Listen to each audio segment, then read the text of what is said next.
What's going on, Freight Brokers Network? This is Lewis from Freightskills, and in this video we're going to talk about carrier packets, the most important parts of your carrier packet, what they are, what they do, all of that good stuff we're going to cover right here so you can learn how to protect yourself from carriers. So a carrier packet is one of the most important sets of documents that you have in your brokerage. The reason is the carrier packet sets the expectations and the rules of engagement that you have with your carriers that you use to move your freight, right? Think of it like a set of guidelines that you send off before you start anything. Like if somebody were fixing your house, you send them, they might give you a contract showing you everything that you can expect, a timeline, all of that stuff. A carrier packet is not much different. Just like we have shipper packets where we send shippers our documents and all that stuff, carriers are going to want to send us some information too, so that we are all on the same page,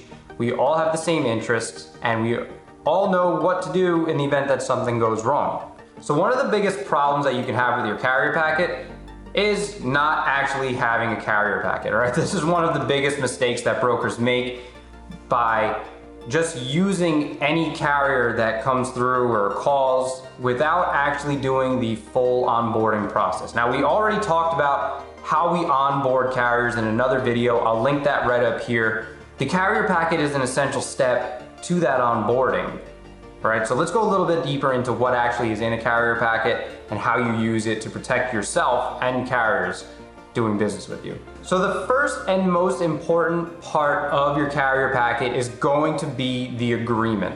Now, the agreement is literally just a contract, a really long contract with, like we said before, the rules of engagement. It covers a bunch of different sections, and the carrier will read these sections and make sure that they agree to working with you under those terms.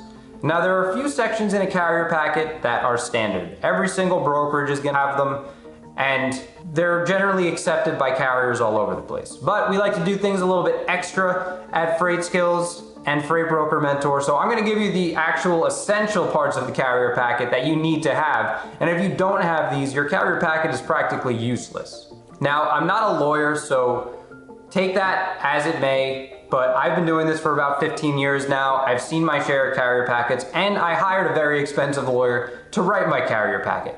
So everything that I tell you from this point forward is based on my experience and what I actually use in my brokerage every day. The first most important section that a carrier is going to look for and that you need to have is a section on payment terms. The number one question on both your mind and the carrier's mind is always going to be about money, right? Because that's why we're in freight in the first place. We're trying to make as much money as possible. With that said, it is very important for you to outline how carriers are going to get paid. You need to tell them how fast they're going to get paid.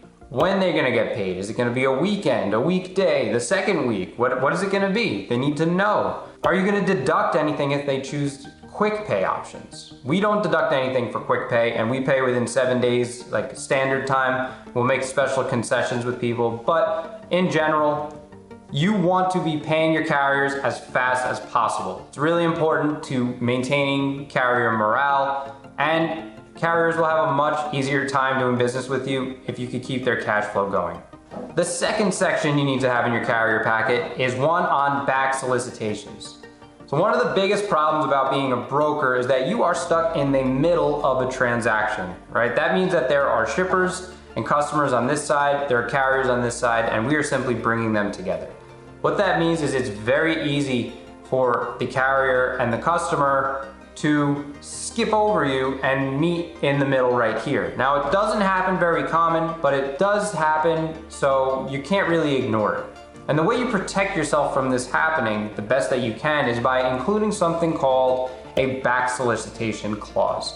And all this is it's a few sections that will tell your carriers they're not allowed to go and back solicit the business that you introduced them to. Now, it's very possible that a carrier has done business with another shipper before, which means they already had a relationship with them. But your clause in your contract is basically going to single out just the lane that you gave to them. And it's not gonna allow them to go back and say, hey, you know, I was the carrier that did this lane for you. I could do it a lot cheaper and I'll give you better communication, whatever the case may be, right? So back solicitation clauses are very important for you to include in your carrier packet. Now, the final section that you really need to have in your carrier package that not all brokers do is one on claims handling.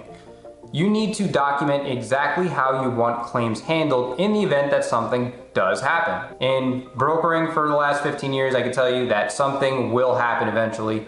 I hope it doesn't happen to you often, but when it does, you'll be ready for it because you're going to have a section in your carrier packet that tells the carrier how long they can expect you to file a claim, how you're gonna handle the claim, how the communication's gonna come.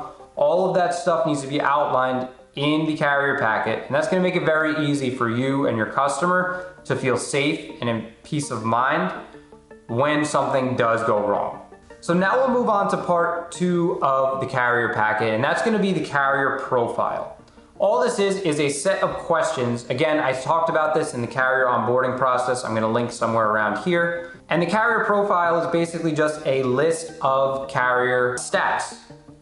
Where they're from, what's their phone number, how long have they been in business, how many trailers do they have, what's their service scores, all of that information. And really the purpose of this carrier profile pack is really just so that you can take their information, validate it with publicly available data on SaferSys, I'll link that below, and eventually be able to look it up and cross-check it, right? It's simply just you cross-checking something and entering it into your system, right? Very easy to put one of these together. Just watch that video that I talked about, and that'll give you all the details on what you actually put into a carrier profile sheet. Now, other than that, the only other thing that you really should include in a carrier packet is going to be your broker profile information, right? All of your licenses, your insurance, all of that stuff, because the thing is, you want to establish a reputation of transparency right off the bat, right? We all know that there are certain carriers and certain brokers that have attitudes about each other, right? Maybe not so positive. We want to make sure that we start all of our relationships off on a positive note, and that's by making each other's jobs very easy. One way you can do that is by sending all of your information to these carriers. Now, before we go on, there are 2 things I need you to do. Number 1, I need you to go down and click the follow button on this channel. I post freight broker updates, tips, information about the market, dealing with customers and carriers every single week. I don't want you to miss out on my next video. Make sure you hit that follow button right now. Number 2, I need you to stay to the end of this video. Reason why is I'm going to give you a very valuable resource to add to your carrier packet at the end.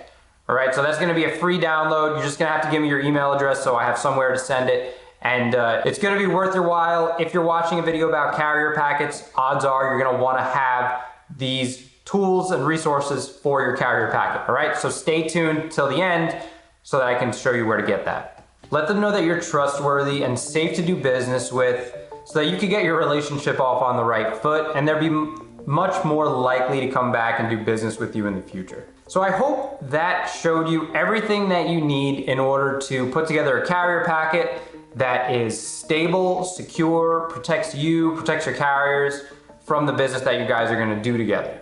Now, I do have a surprise for you. Like I mentioned in the beginning of the video, I'm going to give you the 3 clauses that I mentioned straight from my carrier packet. If you want it, all you have to do is head down to the webpage that is in the description, freightbrokermentor.com/carrier-packet, and you'll be able to access those 3 clauses, right? The ones that I use right in my carrier packet. It'll give you a little bit of inspiration.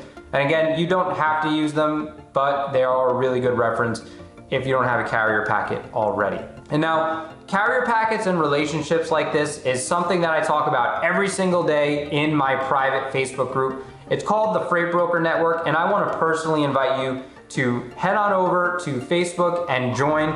The link, again, is right down below. It's free to join. Just invite yourself in. I'll let you in, and I hang out there all day with all my broker friends talking about rates, market updates, all that good stuff. I'd love to have you inside, so make sure you invite yourself after this video, and I look forward to helping you further on your broker's journey.